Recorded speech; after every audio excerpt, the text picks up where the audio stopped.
For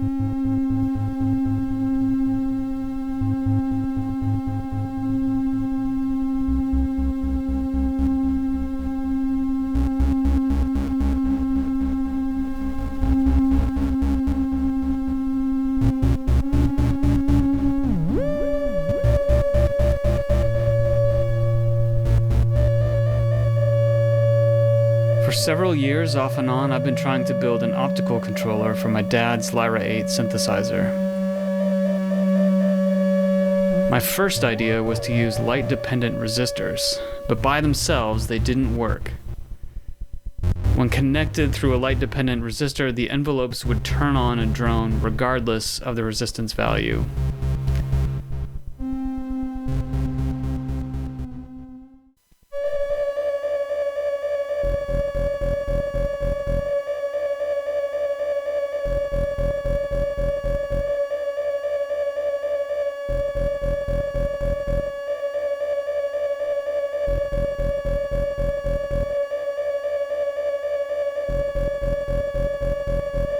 Circuits that simulate the resistance and capacitance of human skin didn't work either. They drone or don't turn on at all, depending on the configuration, etc. and etc. with different versions of these circuits.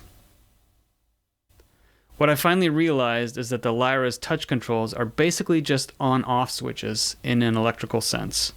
They're not particularly sensitive to resistance or capacitance.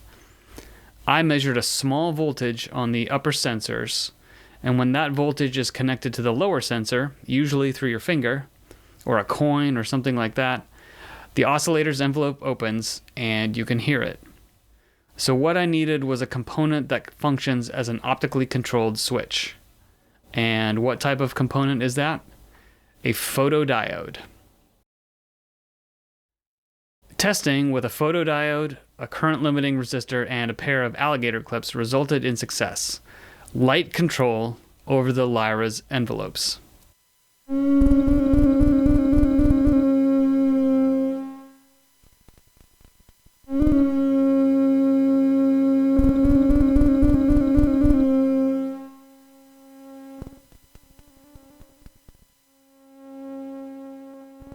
As a bonus, the photodiodes are more sensitive in the lower range of barely connected conditions, providing more expressive and varied volume control for each oscillator compared to the built-in touch sensors.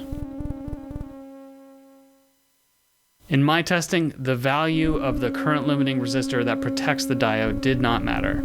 I went with 10K, which is the upper end of the recommended range for the diodes I bought from Adafruit.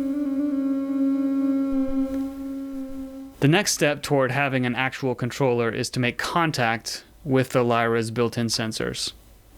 I tried a few different ways of resting my photodiode circuit on top of the sensors. I tried using the pads on the back of a proto board with multiple pads connected together with wire on the top side. That didn't work. I tried using copper tape on the bottom side of a proto board. That didn't work. So none of these attempts to use gravity and touch worked reliably. I believe magnets of some kind would work. There are various controllers out there that use magnets. One, I believe, from Soma Labs, who make the Lyra. At least one third-party controller and expander. But I got what I wanted just by backing the touch sensors out of their sockets enough to get a grip on them with alligator clips. You could probably remove the sensor studs entirely, take one down to your hardware store to match the size and thread, and get a set of bolts of a size that would screw in tightly and provide something for the alligator clips to grip.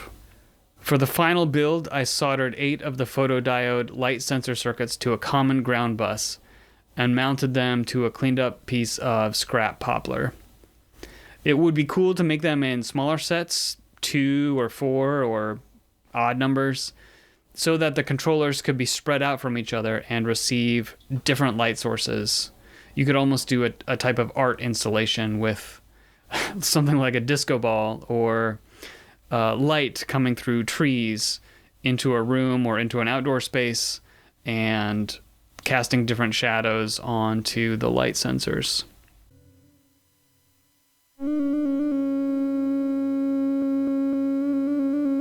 With the controller built, I thought about two different ways of playing it. Playing with shadows in a normally lit room, and playing with light sources in a dark room. These concepts became the recordings Dark into Light and Light into Dark.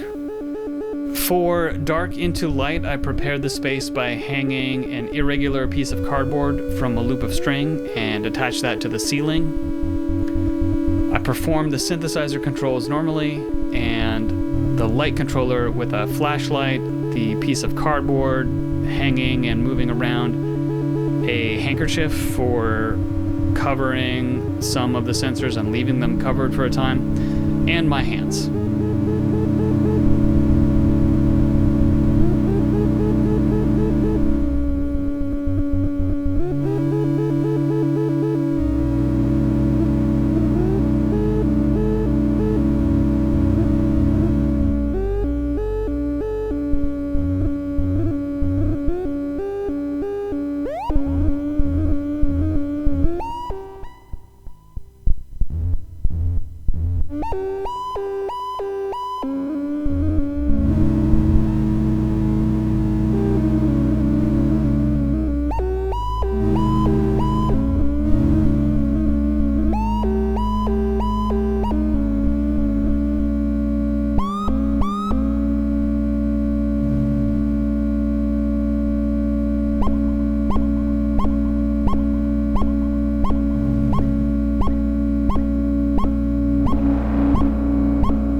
For Light into Dark, I basically did the opposite. I hung a flashlight from the loop of string attached to the ceiling, so this I could swing around and allow to move freely or direct its movement myself.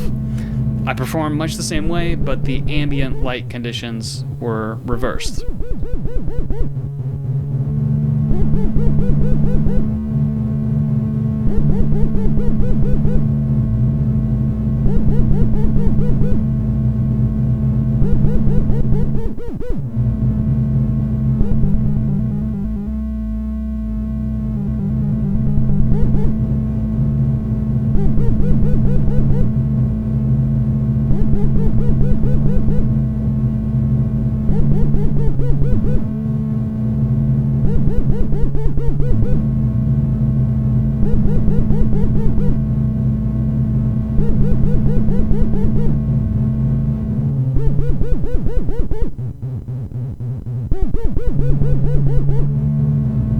And these jams are what you hear on the Drone Space 9 album Revolution in Darker Dimensions. These two improvisations with opposite ambient light conditions.